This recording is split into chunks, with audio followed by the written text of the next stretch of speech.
Hey, how's it going? How are you? I'm doing great. Thank you very much for taking time to do this interview. No problem. Thank you for doing it.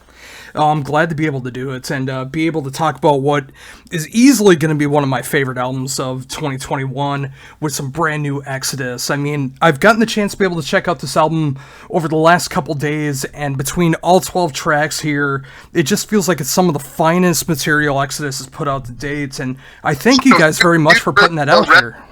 So you have heard the whole record then? Absolutely. Oh, okay, yeah, okay, cool, yeah, because I don't know if you've only heard the single, but I agree with you wholeheartedly, and we knew this a year ago when we were doing this. I swear to God, we were all like, this is our opus. This album is our fucking opus.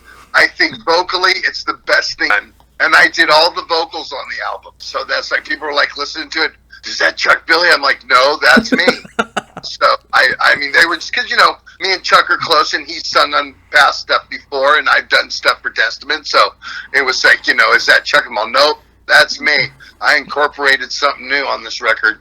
So, I agree with you. If you've heard the record, then, yeah, you know, this thing will fucking turn goat piss into gasoline.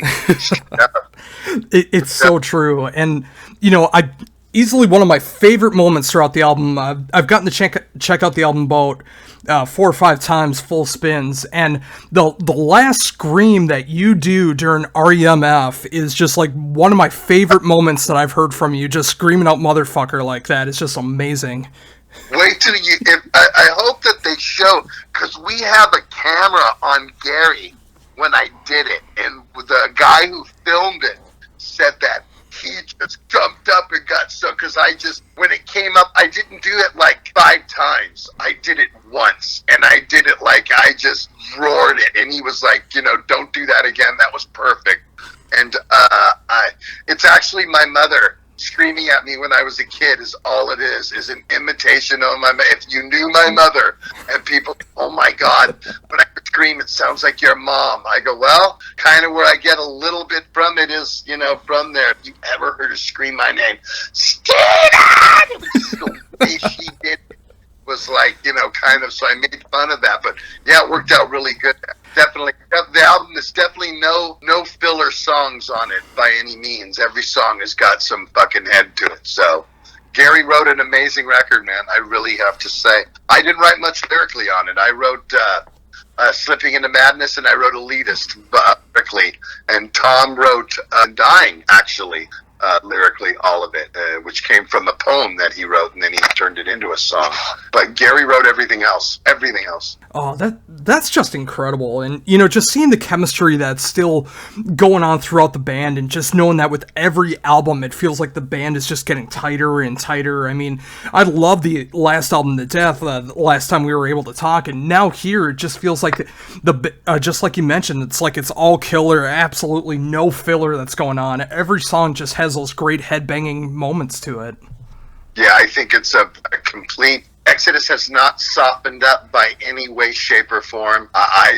We are heavy. We are still in your face. We're still kicking your face and rape and murder your fucking wife. We're still that mentality. It still has to be brutal. It still has to be violent. It still has to be. I mean, we have not gotten any. If anything, we're becoming cantankerous old men, and it's fucking showing in our music. So when we used to be angry children, we're now fucking pissed off old men, you know. So it kind of works hand in hand, I guess. But I think the aggression on the record is fully what an Exodus fan or a thrash metal fan is looking for. This record has everything on it. It really does, and I just love the ebb and flow that really comes from that, too. I mean, whether you're writing something that starts off slow and then it gets heavy, whether it starts off with Tom doing some absolutely mind-blowing drum fills into the song, I mean, just like, it's got everything that I'm looking for in an Exodus album, plus things that I didn't even imagine were going to be on this album.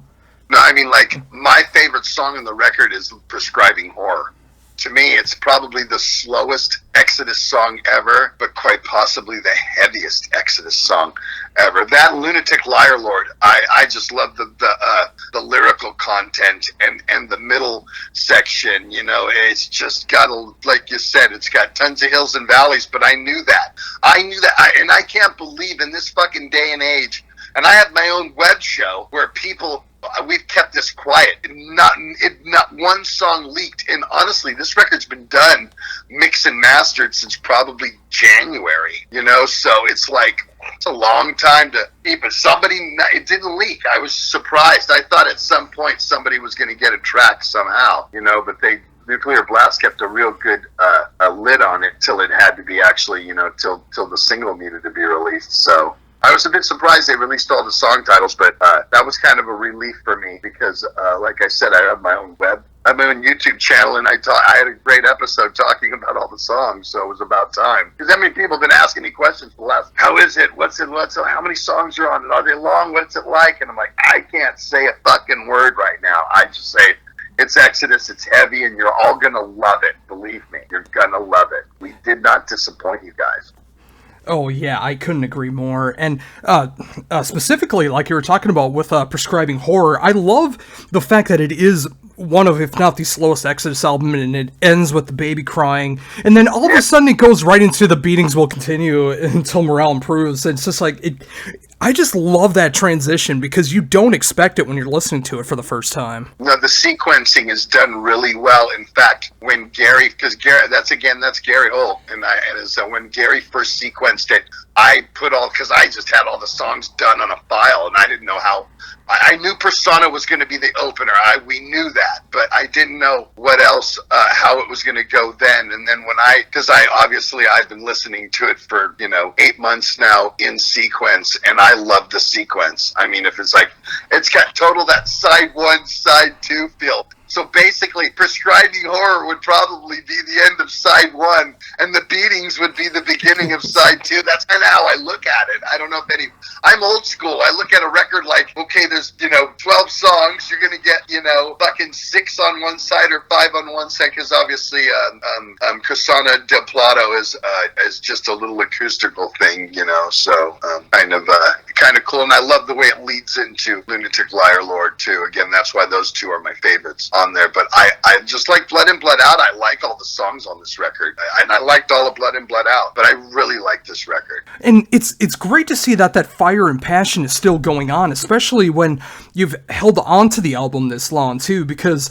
I know sometimes that can happen where you're hanging on to an album, you can't release it, and you're already thinking about the next album. But it's just, I can hear it in your voice, like how excited you are to be able to have these songs finally coming out this year, being able to hopefully play these songs in the live setting on the upcoming US tour, given everything goes the way that it should. I mean, it's just like, this album is meant to be heard in 2021, and when you finally get to play those songs in that live setting on the North American tour, it's just going to be amazing. Yeah, I'm very excited for everything that's going to come with this record. I really am. I think that all the, the wait, like 7 years since fucking Blood In Blood Out. I mean, bands don't do that, but bands don't have other guys that had to go do a job in another major band for fucking, for the last, 8 years or so too. And that was the thing, is that he's the main songwriter here. Gary is Exodus, you know what I mean? Every piece of us are Exodus, but he's the nucleus of the band. And so if he's not there and we're not writing songs, I mean, basically we just kind of toured. And we were very successful touring. People loved, seeing we have, a plethora of old school. We could do a whole set of shit, that old school, and people dig it. You know what I mean? It doesn't matter. We've been around long enough. But it's always good for me. I like to put out, every 2-3 years you should be putting out a record. That's just my opinion. I just think that you should, it's not that hard to get the boys together for 2 months to put fucking 11 songs together. So I just, But now I think our focus is all about, it's all about Exodus now. It's all straightforward. And so, Gary's back. There's no Slayer 2, no anything. It's just now this is the main thing, and move on. Get going. Pull out Persona non grata for the world. Yeah, and I'm just so excited to be able to, and the bill is just so perfect, and I'm glad to see that this bill is returning. I mean, when you got Testament, you got Exodus, and you got Death Angel, I mean, that's a perfect lineup to me, and that's just going to make for a killer night every night. If you're a thrash metal fan, if you're a fan from especially our era, our area, and our genre, you've never had a tour like that before. I mean, because we're bringing what happened back in the day at a fucking Exodus Death Angel Legacy show at Ruthie's Inn. We're bringing that with us every night. You know what I mean? And that's kind of, when we did it in Europe last year, man, it was like the fans were so receptive to it.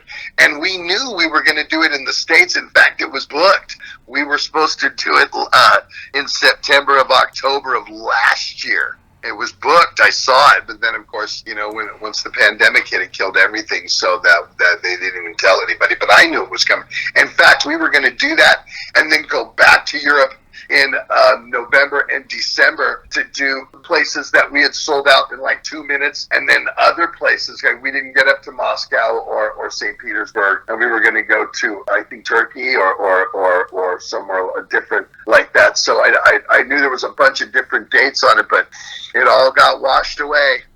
Yeah, and you know, it's and that's why I'm excited that things are slowly starting to get back to normal, and hopefully being able to remake those dates and make that happen again, and make those shows that did not happen, and have an overall better experience too. I mean, obviously with what happened last year, I mean, like there's a lot that we got to make up for it, and the fact that you guys were all able to get back together and decide to get back together for these shows, and then hopefully what comes in the future. I'm so excited to see this happen. Yeah, so am I. Although, you know, every day it's changing, so I mean, just keep your fingers crossed, because we haven't played a show yet. So, that's the worst part of everything, is that the uncertainty of that. I never had to worry about that before. I always was in a position where, like, I would be like, you know, oh yeah, tour's going on, and in a couple of weeks we're there. You know what I mean? Now it's like, okay, the tour's booked. What could happen between now and then? You know, somebody gets sick, and you know, it's just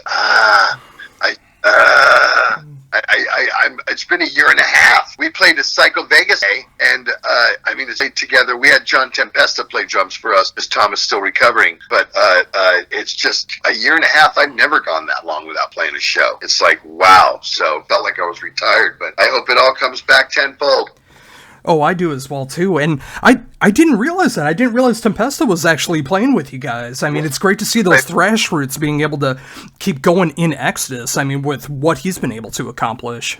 Well, yeah, and he's got Exodus blood, and that's basically why we did it. We pulled out a total old school set. We played like Brain Dead and Chemikill, and we played all kinds of shit, you know, bonded shit, you know, just old school set for the fans. It was fun, and it was cool to reminisce. And we actually, Rick Gunolf came out and played 5 songs with us too. We brought Rick out with us. Oh, that is just so cool. And you know, especially when you've been waiting as long as you have to be able to get up on stage and being able to play in a festival like Psycho Las Vegas. I mean, being able to pull off a set like that just rules. Cool. It was a lot of fun. It was great to have both bands, both guys out with us that had played with us in the past. And at one point we were fucking Iron Maiden. We had 3 guitar players out there. Crazy job for the sound man, I suppose, but it was a lot of fun having both of them out there. Oh, absolutely. And, you know, that's the great thing about Exodus, is the fact that you can pull off all these different kinds of sets, whether you want to be in the early days of, like, Bound by Blood, if you want to do something like Temple of the Damned, if you want to be able to cover the new stuff, which I think the whole new Persona album would be just incredible to be able to hear that live, because it has absolutely no filler on the album. I mean, it's just like you guys can pull off anything. I agree. It's fun to do.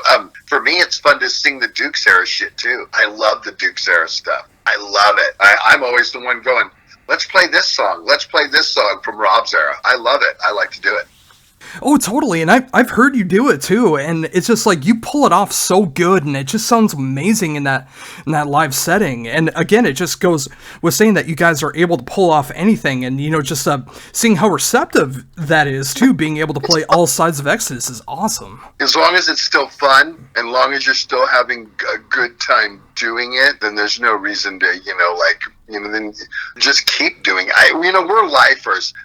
There's not a point where I'm going to go, I don't want to do this anymore. I'm going to be like fucking Lemmy. I will die, 2 months after my last stage performance, or 2 weeks after, whatever. That's just the way it's going to be. It's what I like. It's what I want to do. It's what I've always done. I started doing this when I was 17 or 18, and I got, I'm in a band that touring the world by the time I'm fucking 21. Now I'm 57. This is what I do, so this is what we all do. And it's actually better now than it ever was, because I think we were definitely wiser.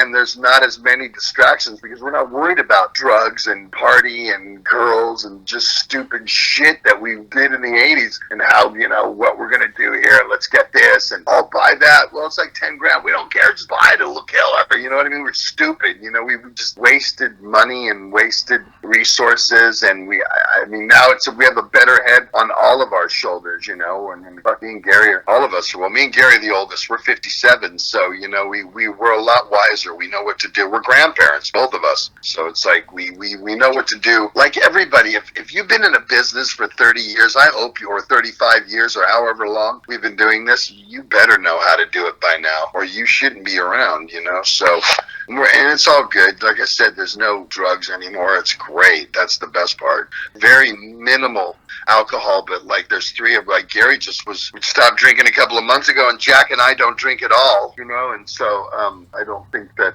Tom's going to be drinking too much anymore. Lee's about really the only guy who still drinks out. Again, it's not like it used to be. It used to be like, oh fuck, let's get wiped out, man. Every night's Friday night. Let's get drugs and chicks and booze and just get fucking crazy. Now it's all about the music. It's all about the live show. It's all about performing well.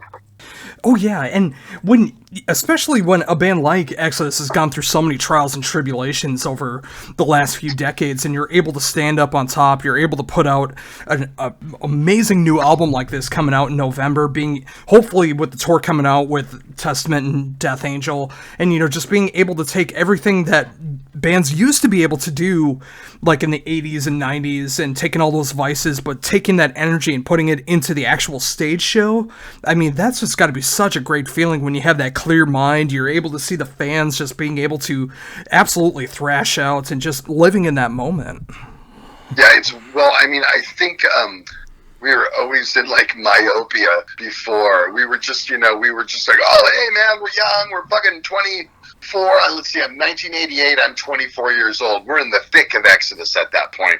Right now, we're between Pleasures of the Flesh and Fabulous Disasters about to come on. It's this new sound. In fact, I'm 24 years old, a kid in the candy store, straight up, whatever you wanted. It didn't matter, so you get used to that. Especially if you're a kid, you learn that. And you're like, fuck, man, I'm going to get what I want, whatever. And then you realize, it ain't like that. Life is just not like that. And things happen, you know what I mean? And everybody lost their career at one point and had to bring it back. So everybody, I think, appreciates it much better now.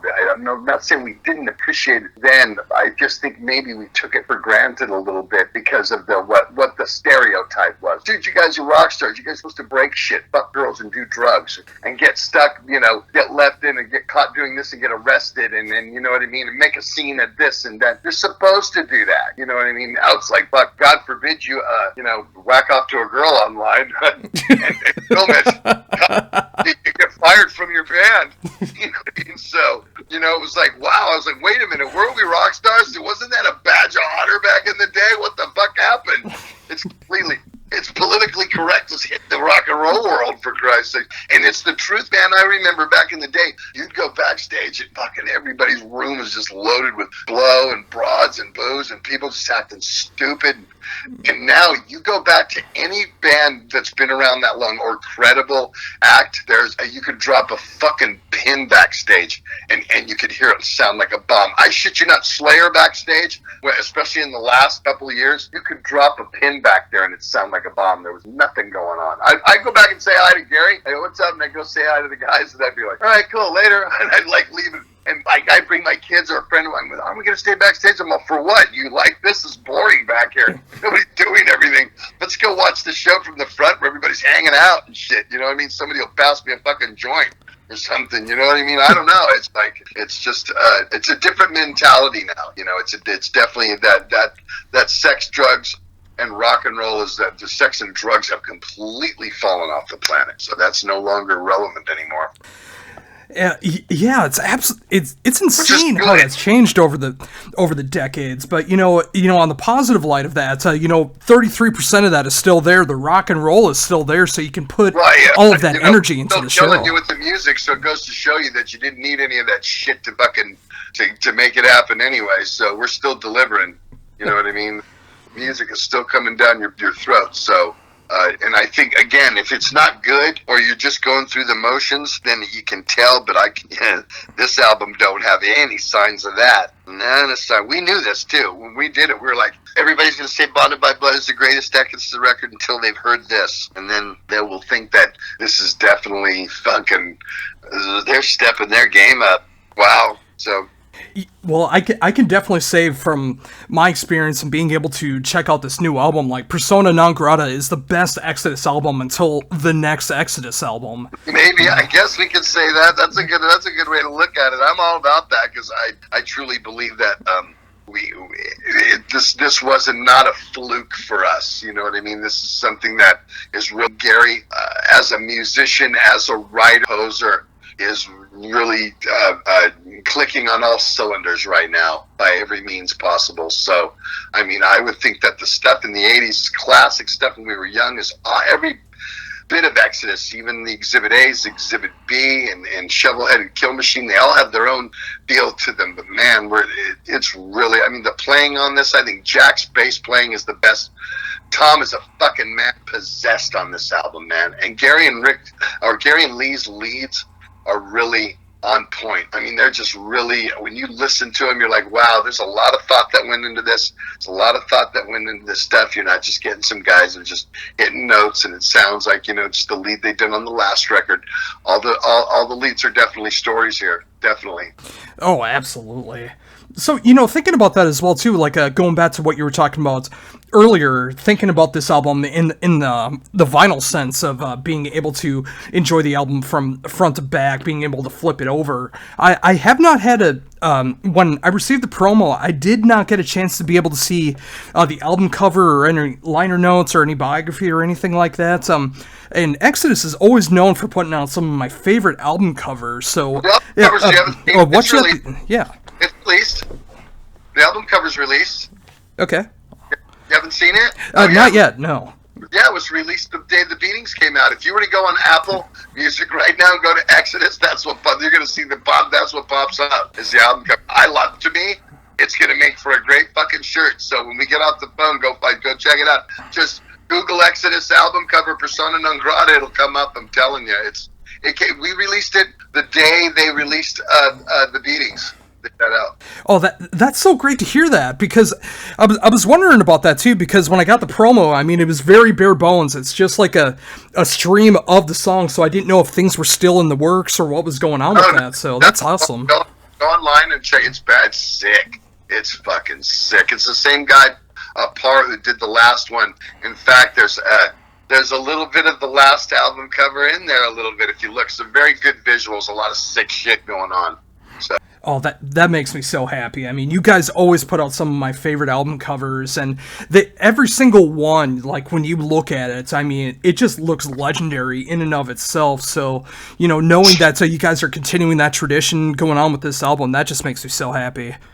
Yeah, definitely. You'll definitely dig it, my friend. Definitely. It's back to, I mean, I think the album cover really complements the record, which complements the album cover. They're both killer. It's all a full package. Oh. I mean, I love the name of the album. I love the whole thing. It's not a nice record. I tell people it's not nice. The lyrical content, the aggression, the in-your-faceness about it, it is not. Don't expect a nice, sweet record from Exodus. No way. This is fucking straight up and in your fucking face. Oh, yeah, I mean, it's an absolutely violent album when it comes to that, too. I mean, when you have something like The Beatings Will Continue or Prescribing Horror or being able to go more into a different sense when you have something like Elitist or Clickbaits, I mean, there's a lot of anger that's coming from all different sides.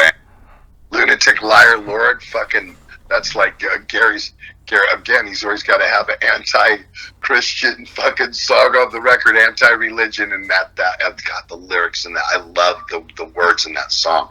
It's just so boom in your face.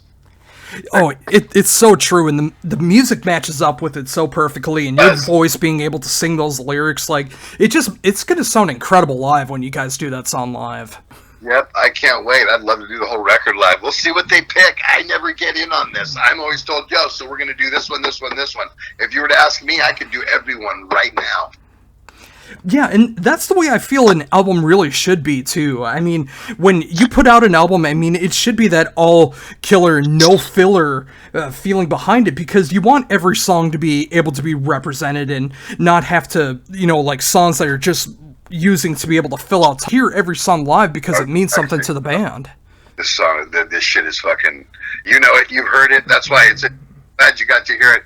At least the press that I'm doing, at least the people are, because you're like they just started rolling press like today. So between now and eternity, I'll probably have about 3,000 of these to do. So it's just how it works. It's part of the business. So. Oh, yeah, I can imagine. And again, like I mentioned before, it's just like I'm so happy to hear in your voice just like how proud you are of this album and the results that are going to be coming from that. And I'm so excited to see what the fan reactions could be when the next single's released, the next video's released, the whole album being released, and then of course when the tour hopefully does happen and being able to see the live reactions to what the new songs are going to sound like in that full live setting amongst an amazing bill. I mean, just like as long as everything goes right, I love to see where Exodus is right now. I agree. We're in a good way right now. Oh, it's so perfect. And, I think with that, I think that's a great note to end on, too. I mean, just like knowing where you guys are at right now with the album coming out in November through Nuclear Blast, 12 absolutely amazing songs. I mean, from the title track being able to start that off to Anti-Seed being able to be like a perfect closer for the album and everything in between. I just love everything that's going on here. I think so too. I think you're right on that, my friend. I agree. I love the first song. I love the last song. I love the way it starts and finishes. I love the hills and valleys through it. I mean, Elitist is perfect because it's your typical mosser chunker. You know what I mean? It's just got there's a good flow on it, definitely. Absolutely. So, thinking about that as well too. I mean, as we're wrapping up, is there anything else you would like to mention that we haven't talked about yet? Go get this one. If you don't know who Exodus is, you better get out, find yourself out of a rock as fuck. Now we've been around forever, but this you never know. This is the one. This could be the one that sets us apart. You never know. It's always exciting going into it. So check it out. Oh, awesome. Well, once again, thank you very much for taking the time to do this. It's always a pleasure being able to talk to you. I can't wait to show this off, being able to help promote the album, and hopefully seeing you guys when you hit Minnesota. And yeah, just like everything that's going on right now, I just love what's going on with Exodus, and I thank you for taking the time to be able to talk about all of it. Thanks. I'll see you soon, my friend. Sounds great. Have a great rest of the day. Yes, sir, Josh. See you soon. All right, bye-bye.